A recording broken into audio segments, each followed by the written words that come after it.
ಈಗ ಹನುಮಂತ ಲಮಾಣಿಯವರು ಒಂದು ಕಡೆ ಇದ್ದೀನಿ ಅಂತ ಹೇಳಿದರು. ಒಂದು ನಮ್ಮ ಪುಂಡ್ಲಿಕ್ ಲಮಾಣಿಯವರು ಮದುವೆ ಕಾರ್ಯಕ್ರಮಕ್ಕೆ ಹೊಂಟಿದ್ದೀವಿ.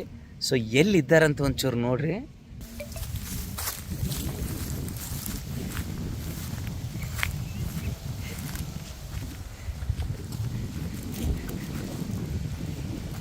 ಅಣ್ಣ ನಮಸ್ಕಾರ.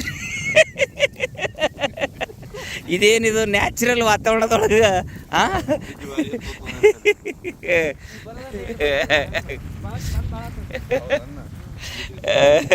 ಇವತ್ತು ನಮ್ಮ ಪುಂಡ್ಲಿಕಣ್ಣರ ಮದುವೆಗೆ ಹೊಂಟಿವಿ ಎಲ್ಲ ಕಲಾವಿದರು ಸೇರಿಕೊಂಡು. ಪಾಪ ಕಾಯ್ಕೋತ ಕೂತಿದ್ದಾರೆ. ಇವತ್ತು ನಮ್ಮದು ಕಾರು ಭಾರಿ ಆತಲ್ಲ ತೆಲುಗಂಬು. ಇವತ್ತು ನಮ್ಮದು ಕಾರ್ ಕೆಟ್ಟು ಸ್ವಲ್ಪ ಬೇರೆ ಬಾಡಿಗೆ ಕಾರ್ ತಂದಿದ್ದೀವಿ ಇವತ್ತು. ಹಾಗಾಗಿ ಸ್ವಲ್ಪ ಲೇಟ್ ಆಯಿತು. ಈಗ ಪುಂಡ್ಲಿಕಣ್ಣರ ಮದುವೆಗೆ ಹೋಗ್ತಾ ಇದ್ವಿ.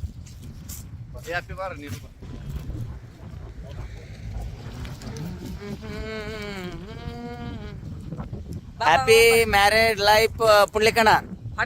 ಊಟ ಮಾಡೋ